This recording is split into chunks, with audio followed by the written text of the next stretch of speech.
So welcome, Akinyi. It's really nice to have you here. In the midst of everything that you're going through this season, you have made time to come and have this conversation on the Thriving Families in the Thriving Families Africa Summit. Karibu sana, Akinyi. Thank you.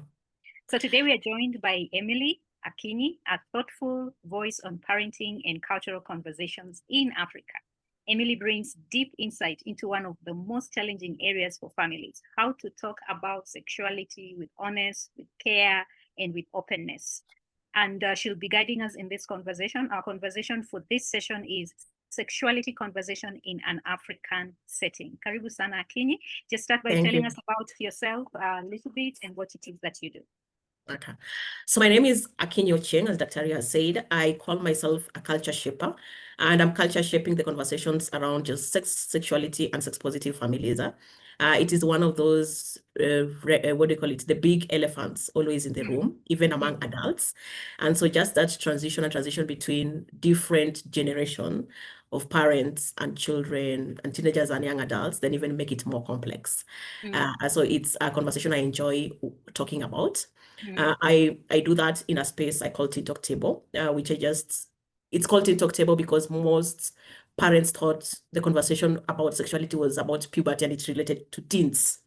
So I found that name resonating more to parents, although the conversation is bigger and beyond just the teens themselves. So I'm happy to be here this morning. Thank you. You do so much work around this space, and I find your conversations very sober and very sobering. You know, those are two different things. Your conversations are sober and sobering as well. And I know you'll bring a lot of value to this summit.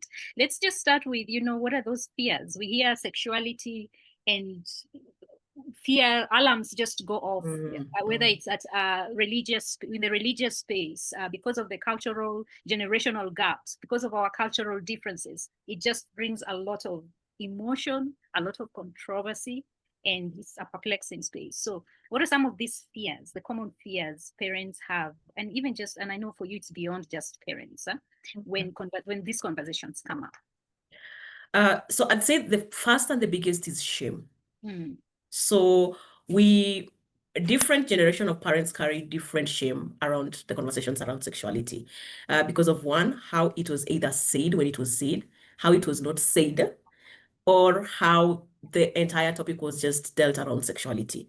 So even in those communities that we say try to practice a bit of practices around sexuality, like even you find some coastal regions or different parts of the country where they try to even talk a little bit about sexuality and pleasure, it was always geared towards preparing young girls for marriage. So the context of sexuality was kind of like boxed in different ways. And so it carried with it some shame around it.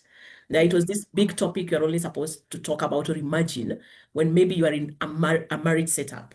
And that is even when you look at biblically how religious, not just the Christians themselves, but around different denomination, you only think about sex when you are thinking about marriage and nothing beyond that. But you see, sexuality then is broader than sex, because sex is just one element that brings about sexuality. But when you look at before I even start engaging in sex, there's a whole human being, and there are all other aspects that affect how I even think and bring myself into different relationships, how then I'll even think about the sex and intimacy. So it's a layered process, but it was only thought about like the sex and the act. So that's brought the shame itself. So I think that is one of the biggest stumbling block that people still deal with even up to now. You'll be surprised that even those who work in the sexual reproductive health, some still carry around that shame. So it's not something that really goes away very fast, but it's something that it has to be intentionally dealt with, because, shame hides conversation. So you have to unshame yourself then to have conversation, because otherwise then you carry along that to the next generation, and then they will carry it again to their children and their grandchildren. So it will be a continuous flow. And then I think the other biggest tackle is we think sexuality is foreign. So we think that anything that we want to talk about around sexuality has been driven by a narrative by a white man. Right. And it has both yes and no sides to it. One, it's because maybe it's a white man who are trying to push these conversations.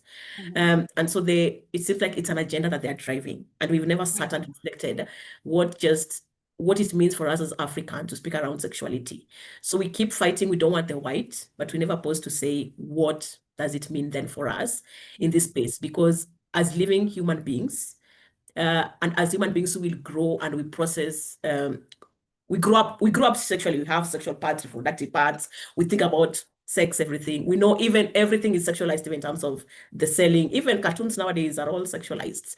And so it's a Right. conversation that we must have. But for me, I think those are the two greatest fears, or what we call the stumbling block, but that people face, that then if we deal with, then it makes the conversation easier. Okay. So Yeah. the shame that comes with it, and that is very cultural, that has a lot to do with our upbringing Yeah. and sort of the demonizing that has been done around conversations around sexuality. Yes. And then also looking at it as something that is foreign. So it's not Yeah. foreign, Akinyi? No, it's not. Okay. Because it's not foreign, because let's start with, you are a human being. So let me Yeah, I'm sorry. So we will do this to continue just with the lovely. conversation. Yes. It has decided to make me look very slim in face. Yes. So when you look at it this way, so you are a human being. So when you grow up, you grow and change, and you grow and change reproductively, you grow and change sexually. This is how nature is. Every human being matures sexually. So human beings are not exempt from that. And so in that process, you become a sexual being. You process emotions, but some of these are still tied with feelings, and they will still be tied with your sexual feelings. So there's no separation between all those things. So it doesn't matter whether you're an African, you're an Indian, you're an Asian, you are a European. We are all sexual beings because of how we are, and we grow into that process. And we have relationships around us. Relationship is still a big part of sexuality. Because when you look at it as parents, even when we think about sexual conversation, and I know most of us think of it in terms of sex. So even if you think of it in terms of sex only, your child, for them to have good or healthy sex relationship in future, will have to navigate all these things, relationships that comes with it, how to build boundaries around it. So you see, all these things are not sexual, but they will affect how this child will have a healthy sexual engagement in the future, even if it's not now. So it's not foreign. It's only that the people who push the conversation are foreigners. And maybe then the agenda and the lens that they use then is foreign. So it's then us to think of, what does the lens means for us? So just thinking the conversation is not foreign, but what does then sexuality, as I sit in my African space, mean for us? Yes. Yeah, and I know you're really passionate about the cultural aspect of it. So what does that mean for us? I mean, let's just Yeah. jump into it. How does it look like to normalize this conversation in an African setting? Yeah. So it's, when you look at it critically for us, is also to think about how our cultural conversations happen. And so because of the modernization, we broke what used to be like the system in which this conversation used to happen. So some of this conversation used to be happened by maybe an extended family, because they thought the immediate family was not easier to have such conversation. And there's some truth to it. Because, for example, if you find you have a child who may have feelings of, is already engaging in some of these sexual activities, it might be difficult for them to tell the parent than to tell a third party. So psychologically, there's a truth to why that extended family setup worked in those spaces. Yeah. And so when you look at it in terms of then culturally, and for us, what that means is, what, for example, does growing up mean? So I'll start with the basic, like, what's the process of growing up and growing up healthy? And what does family units look like for us? What does friendship look like for us?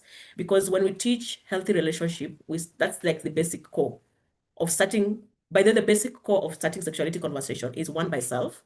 So loving self and building self-esteem is the anchor. Because if you don't ground yourself into this, you cannot be a healthy being. A healthy being cannot be a healthy sexual being. And so what does self and love mean? And how do we then do that in our own setup, like in an African setup? We may do it differently, how maybe the Western people do it or have conversations around it. So how we affirm our children around love, how we make sure that they build their self-esteem, how we create connections so that they see each other is very different. And then you navigate that back, the next step, which is relationship. When I move from self, then I interact with other human beings. And so this second phase of how does then relationship look like? So it starts with simple friendship, which is not sexual. When the 3-year-old child playing with children outside, they call it the doctor nurse, where they play and they touch each other, has nothing sexual around it, but it's a form of relationships that they're building. And so navigating healthy relationship is something that we start to nurture very young. But what you're nurturing will help these children, even as they grow, to be then healthy beings who know how to relate with other people. And then the puberty phase comes in. So these people change. So we know we say in terms of sexuality that there's no sex education is not gendered. So a mother can talk to a son about their sexual changes, a father can talk to the daughter about sexual changes. But when you look at it culturally, we never have the conversation this way. So Right. even though I tell you that sex is not gendered, I step back as a sexuality educator. I know that that is not real because in our culture, there's a way we have conversations differently. So then I will tell a parent, if you are uncomfortable as a mother having conversations with their son, then bring in somebody to support you who looks like a son, like a man or a boy, like they empathize and understand things like your son will, so that they will have conversations with their son. Because as much as I may know what those changes is, I don't experience them. So there are two very different things. I may be knowledgeable, but the experience is very different. And there's a way in which when somebody talks through experience, it's bring a different kind of bond and learning that is very different. Same way if a father had a daughter and they were navigating these changes, I would still say, even if you've spoken with them, you may still bring in somebody who the daughter like relate with. So they share because of experiences, and that is different. So that is culturally different. And then now the puberty stage then comes in. And we know that puberty, part of the changes is both emotional, social. People start feelings and having sexual attractions, which is a common thing because your body is changing. And when you understand the hormone changes, and I want parents who are listening to this to really understand, is when you understand the hormonal changes, then the teenager, they're feeling this sexual attraction because of the hormonal changes, and how those hormonal changes work is your body is mimicking an adult. But you are in a teenage phase, but you're growing into an adult. So you will mimic everything that an adult has, even though your age is not an adult age. So it's then helping this child how to process and manage their emotions and their attractions and everything they're feeling, but it's not condemning them for feeling. So you're normalizing it for them. Yes, Yeah. because nature and the hormones has made it's a natural process. So you condemn it, it's like you saying you it's not right, but it's the way they're growing up. So part of it is saying it's very normal, but then how do we manage? So it's about how I manage my feelings and emotion, not saying you cannot feel them. Yeah. So that is that process, and it's a process in which you think and reflect through as a family, as even as you're going through the entire process. And then of course you bring in other conversation. Now we know when once puberty has come in, we must start talking to children about what sex is and the consequences of having sex and all these things, because those are processes that they're tied and we can't leave them for them to learn in nature. Because then the impact of nature might be your child might walk in with untreatable STI, or they may walk in with pregnancy. So these are conversations that then we must have, but we must have in that process. So when you think about it culturally, is just culturally, how do you have conversation? And I wanted to very simplify how parents do this.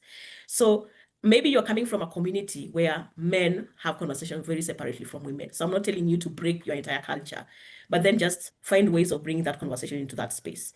We know that the communities in which men and women engage freely, so it might be very different. We know that those that they're very separate. So in that space, culturally, how do you have conversation? And it is in that respect that then you have these conversations around sexuality, which when you look at it, it's basically about life and like it's just life. Like I want parents to just think of sexuality. It's just life. Yeah. Oh, wow. You simplify it. You simplify it very much. And I think that's the whole purpose of this summit, is to really normalize these conversations and let parents and communities know that these things are doable and you don't necessarily have to get an expert, or yes, you do have to do your research when you're having these conversations, because I know also there are unhealthy beliefs and unhealthy values that can be passed on that are not safe as well. So the whole purpose is to really have experts like you to come and say, look, this is possible, this can be done. And if you are not able to do it, if you don't know where to start, this is where to start. So how do parents approach this with confidence? Because that's usually a question I get. And anytime I get conversations and questions around sexuality, I always know where to direct my people to you, because I like to stick to my lane. But how do we approach this with confidence? How do we have the talk, if at all there is something like the talk? Okay. So first, I'd like to say there's not the talk. There are a million conversations. A million. So how we used to do it is, or how some still do it is, one is we imagine that sex conversation only happens when we have the puberty conversation. So parents will then just talk about puberty one day, and then they say, my child has had sex education. I took them through this professional, they had this sex education. Probably it happened for 3 days, then they sit back and just leave it like that. But your child is growing, and every day they're a different person. My child who was yesterday is not my child who was today. So every day it's a different person. So even if there was somebody else who did that conversation, I still need to have those conversations every day.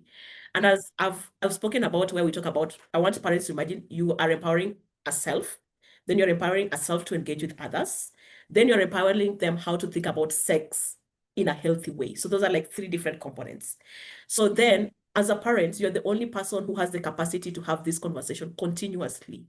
Even if you bring in an expert, you are still the one person who is with this child every day. You know how the child is different, you know what they're receiving, they're not receiving, you know their communication styles or not. And so I'll start with by telling parents is I go back to where we talked about shame, is trying to unshame myself before I start conversation. Remember, I said shame hides conversation.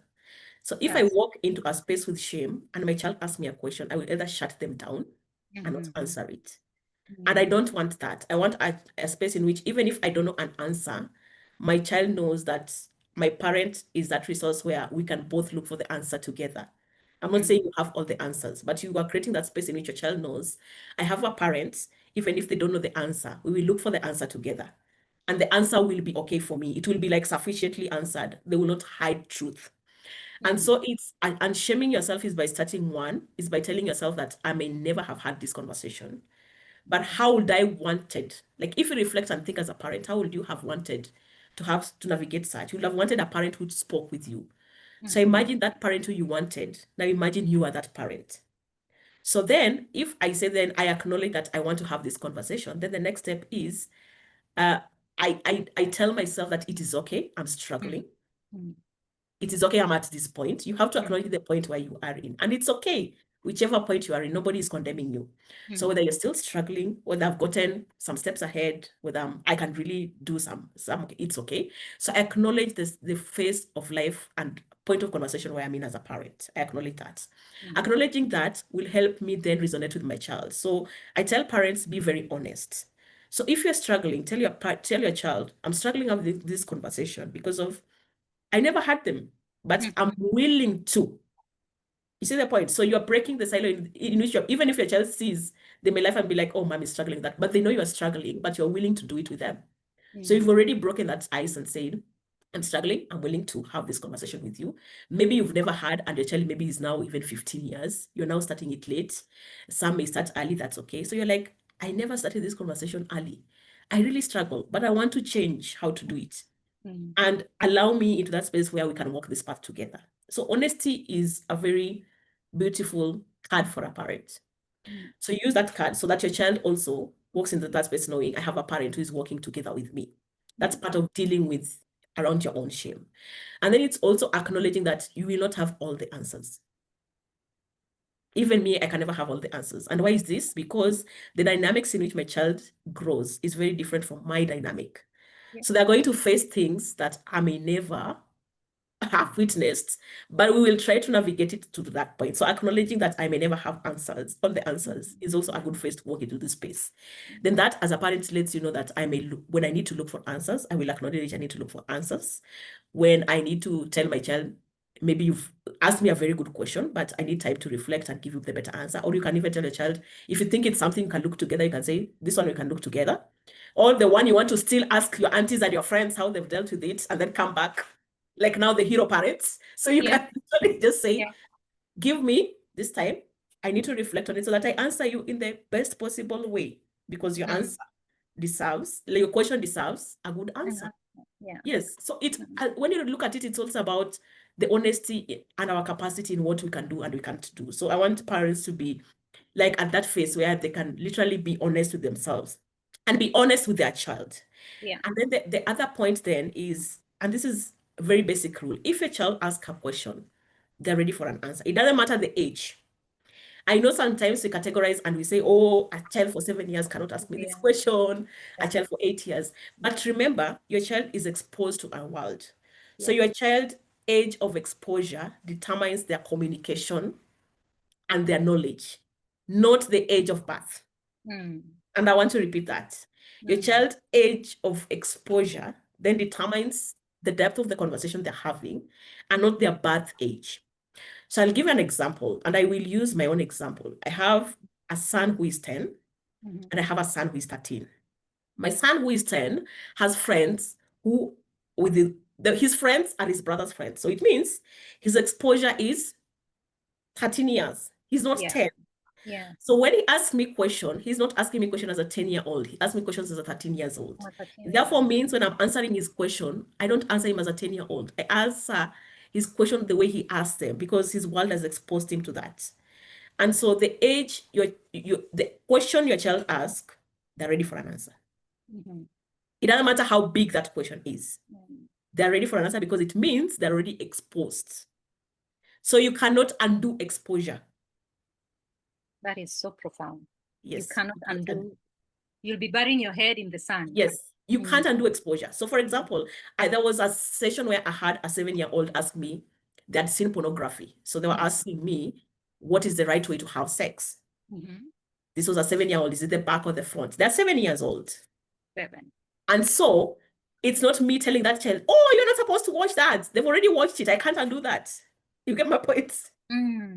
It's then navigating, how do I turn the conversation from they had already watched it, but I want to turn it into what's healthy. So first I start with you.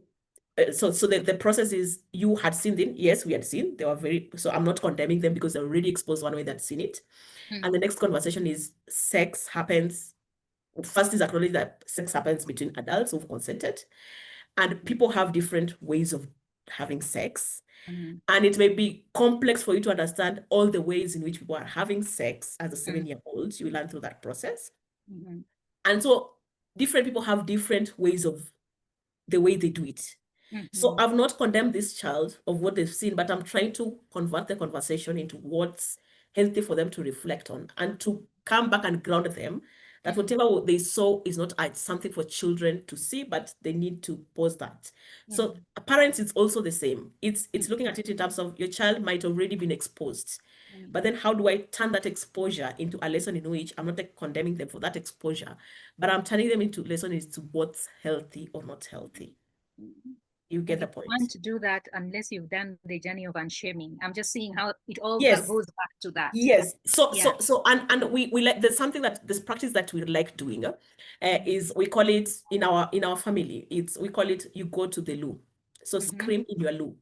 So your child has come with a very big question that you can't handle, or you've just walked into a situation that is not manageable for you, and the emotions as a parent is going to take over you because that's a normal reaction. So we are not condemning normal reactions.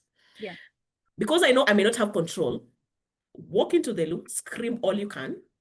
In that loo where you are, you can literally do a SOS to a few friends of yours. Yeah. And then walk out and come back to your child. Yeah. So I still tell parents that is still a very free hand that you can always use. In that it allows you to process your emotions. And then it allows you then to come back as a better person to answer that process. So it's the process of unshaming is continuous, Dr. Carol. We can never have like one final unshaming process.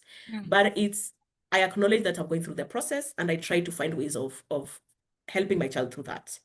And if I can just quickly say something is now I've introduced a scenario in which it's the child who is asking. Yeah. There's the other child who doesn't ask. So a child who doesn't ask, it doesn't mean they're not exposed. It just means that they're not asking. So they give you more work as a parent then to initiate conversation. The one who asks, I say, if you have a child who asks you, you are a very good parent because you are continuously on a conversation role.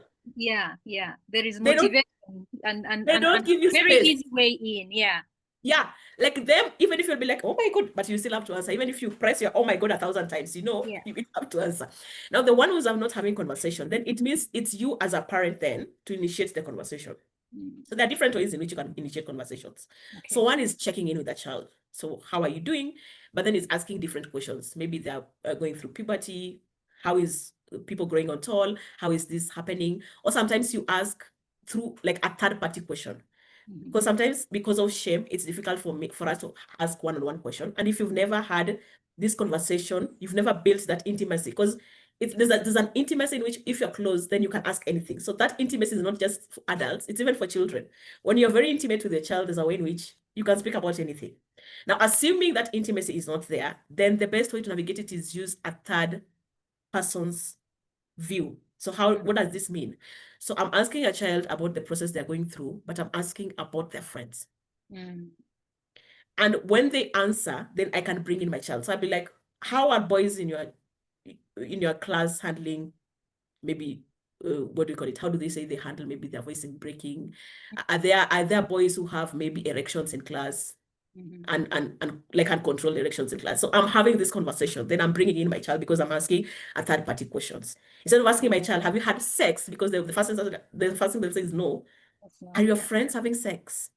So I've excluded them.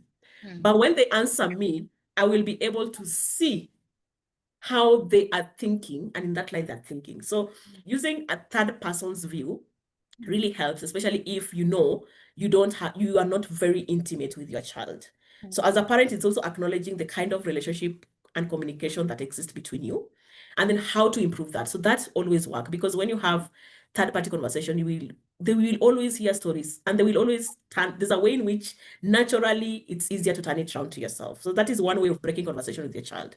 The other is using what you call teachable moments. So what are teachable moments? So teachable moments are things that happen in nature that help us have conversations. Okay, they are endless, literally endless. So for example, a pregnant woman is walking. As a mother, you can either use that to explain to your child how pregnancy occurs. You can use that either to explain the consequences of sex. You can use that to talk about safe sex. You can use that to talk about the readiness of sex. Just a pregnant woman walking. You've had 4 different conversations around that. You walk into a supermarket, you see different kinds of pads, whether you have a boy or girl, because even boys are supposed to understand what female go through so that they also empathize. You can use that aisle of supermarket as something to start conversation. You see an advert of menstruation. They've used a blue dye instead of red dye. It's a very interesting joke. It'll be like, why have they used red? And you've started a whole conversation around menstruation, and you can extend it beyond how you want it. You've seen a billboard. Maybe it's a naked somebody on the billboard. You can talk about nakedness and everything around that and what that means. So it's looking at any opportunity that nature gives you and talk about that. So for example, we know in December 1st, they will release HIV data. It's a perfect time for any parent who is scared to talk about STI to talk about STI. Yeah. You've seen there's news in which some girls got lost, and maybe your child has a phone, they're on social media.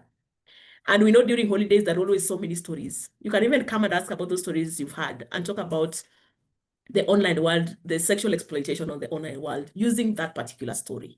So those are ways in which you can, as a parent, initiate conversation. I also challenge parents to diarize a minute conversation. Like, I diarize that this weekend, I will talk about this. So, because when you put time, we know that what you put time and money to, you never forget. Yeah. So if I diarize a calendar that I'm going to have this conversation, I will find the different ways in which I can have it. Whether we are going for a walk, we have that conversation. We don't have to sit. And that's why I was telling you there's no the talk. Because we might be taking a walk, we talk about whatever we are talking about, just by taking a walk. I remember this, that when we were growing up, we were teenagers, one of my friend's mom, how she talked about the use of condoms. She used the car. Like literally, like the car and the friction. That's how she talked about condoms. And we were teenagers. That stays with you, right? Like literally, I still remember the road and the friction and the condom. I've never forgotten that lesson. And it was just a way of having that conversation. So when you use so those, what was the story? Maybe a parent. So the story was, so she started by saying, you know, the way the car and the wheels, what do you call it? The wheels of the car have to be done properly. And then the road, there has to be friction between the road. Otherwise the car will just slide. Okay. So she was like, when having sex, the condom, it's like what prevents that sliding. And that sliding, she turned it into now the consequences of that sex. So she brought in condom as something that prevents the friction, and she turned it into how that then the sliding in itself is, if you let it slide, you are going to get pregnant, you're going to get HIV. That was a very simple 2 minutes conversation, and it stuck. Yeah. Yes. Yeah. So it's how you look at life into different things that you use, and then just have then the different conversation. And the conversation is not just about sex itself. It's also about, for example, we know teenagers go through identity crisis, and I like speaking about it because what identity crisis means is then that I may know myself, but I still question who I am. And so I tend to lean into what people tell me who I am. And if your child is going through identity crisis, it's very easy for them to do what peers do, so that they have like being liked by the mass group. So you have to also continuously build the identity of your child. And self-esteem is something that we don't teach, is something that we nurture. Yeah, I know sometimes as educators we come up with this nice program and say we are teaching self-esteem. Self-esteem is nurtured, it's not taught. Right. And so you as parents, this is a phase where you have to double in the efforts that you're doing. Even if a child knows themselves, because the hormones and the changes that happen, even if you were to go through those changes, like now I've added so much weight, you, even as an adult, you go through those processes. So you can imagine a child who is going through those processes and they don't know. So just beyond thinking about sex itself, it's also the support that you bring along. And part of this support is parents must nurture self-esteem. And they must ground their children into identity, because then these two factors affect how children relate out with friends. It affects the decisions they make. It doesn't matter if you tell them sex is wrong or not. If they want to feel liked and their friends are doing it, they're going to do it. They will. And so these are tools that come along beyond those conversations. And you have to reflect on how you continuously do this. So I've answered Carol's question in a very big minute, but hope. Yes. And that just makes my work easy. I don't have to ask all these questions I was meant to ask because you've answered them. Yeah. And I think what's really coming out and what we really are demystifying here is the talk. You have to have the information. You've got to have it all together. And also knowing that you cannot separate the sexuality conversation from everyday parenting, from nurturing self-esteem, from connecting with your child, from actually being intentional in terms of scheduling that conversation. That not the conversation, but a conversation alongside the journey. And again, circling it back to working on yourself and this unshaming process, which I really, really love that term, unshaming. So even as we start touching down and wrapping up, it's inevitable that parents have to have this conversation. Yes, we have those maybe period parties or those 3-day camps that we take our kids to and all that. Those ones are great, but the inevitability of us, we have to be part of the everyday sexuality conversations. What is the cost when a parent just decides, this is too much for me, I can't do it, let me take it to somebody else to do it? What is there? What do we lose out on? What is the cost of not taking that on as your responsibility? Okay. So I want to challenge, and I'm going to use kind of a metaphor. I love metaphors. So I'm going to challenge every parent to think about this. I don't know the education system that you use, whether it's international or it's the local CBC system, or if your child is finishing the 844 system. But I want you to imagine, whichever system you're using, if the school system decided that your child is going to learn the entire grade 1 to grade 8 in 3 days. Okay? And write an exam and pass. I want you to imagine that. The entire mathematics in 3 days. Is it even possible? It's not. It's not. And so and that is exactly what we do to children when we wait for them to reach puberty and then have 3 days conversation and call it an end. Okay? So one, the reality is the brain cannot process. When you understand children and learning, children learn in small doses and in repetition. So repetition means even today, when I've had conversation around touch and not touch with a child, I still need to repeat this conversation throughout. Having them once does not mean my child will remember. I just need to find innovative ways of teaching. So for example, today I will tell you, we may see a song, talk about it. Maybe tomorrow I will use the swimming lesson. So you are packing your swimming things. I remind you about the teaching touch and not touch and boundary. Maybe you're going to a friend's or your grandma. I use that opportunity again as a reminder. So I'm using different phrases to repeat.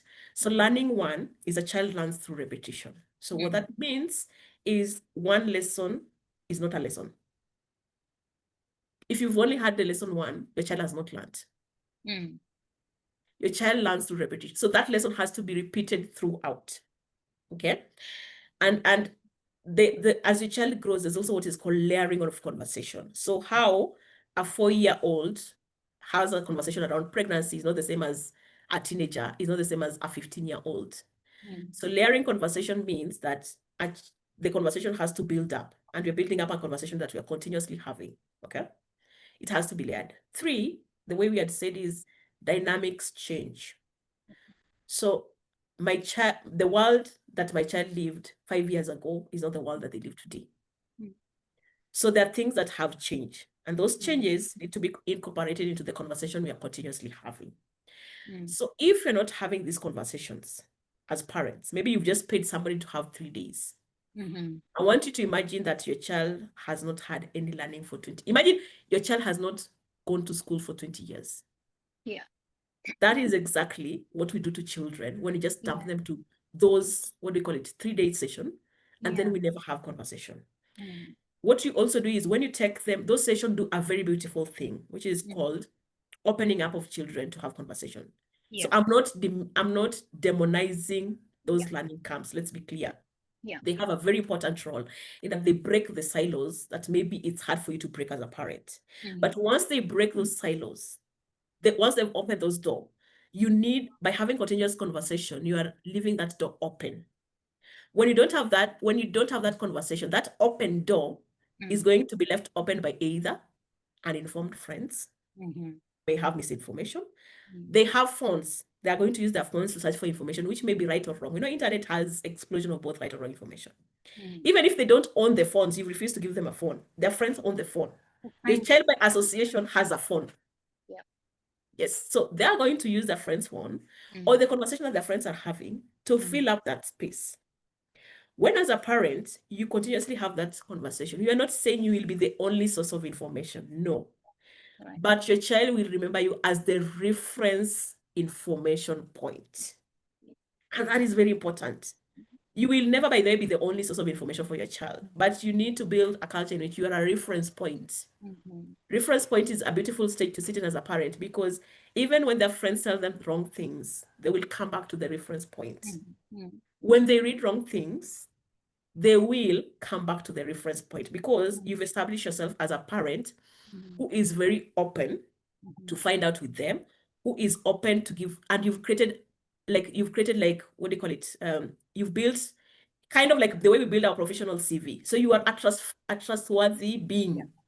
So they know if I want accurate information, even if I don't get the answer today, I will get an accurate answer. And that is, as a parent, you cannot let that just go, because if you don't have conversations, and if you can't have conversation now, you will never have this conversation in future. So I want parents to think is you are building just beyond the sexuality conversation, is you're building a bond with your child, and you're building even very difficult conversation that may happen in future with your child, because just 1 minute, your child may have complex things they go through in future, and they will be able then to come back to you as a parent. And the other cost of not having it is then your child learns through trial and error. And if you are a parent who learn through trial and error, because you've all experienced life, I want you to imagine that, and imagine your child going through that trial and error, which will have been saved by just having continuous conversations. Yeah. So in a nutshell, and the other cost is, if you can't have a conversation every day with the child, I want you to imagine how much you will pay me every day to have a conversation with the child. Yeah, that's a big cost. Just the financial resources right there. Yeah. But I love that. I love that, simplifying it, meaning that we can have these conversations. We can have them in our everyday interactions. We don't have to look at it as something big. And there's a huge cost to it if we don't. And thank you so much, Akinyi, for normalizing and continuing to have these conversations in different spaces. Like I said, your conversations are very sober and very sobering. And that makes it very easy for people to be able to even understand and access and normalize as well these conversations. I will when all this is put together, we'll be able to share where you can be found and all that. And so I just want to remind everybody that you will get all of Akinyi's details and how she can be found, and any any special resources that she might have to give once this summit is running. Thank you again very much, Akinyi. Really, really an honor to have you. And thanks for the clarity and the depth that you have brought into this conversation. Okay, thank you, Dad. Can I just add one more thing before we close? Absolutely. So one of the things is what it's not. So we've spoke about what sexuality is. So I just quickly want to add in what it's not, because I've also seen parents really imagining very big things like, I need to teach my child the sex position. No, that is not what we're talking about. And it's also, sexuality has to be grounded in values. But we know that as a parent, your values should not also, you must question whether what you're teaching is factual. So value should not promote lies. Or value fear. Should not promote fear. But you should still ground your learning in values, because then it grounds them. And I think that's just how I wanted to summarize it. Yeah, it's very important for us to really have that foundation also, what it is not just what it is. Thank you again very much, Akinyi, for this conversation, for the insights, and for the richness that you're bringing into this summit. Thank you so much for having me.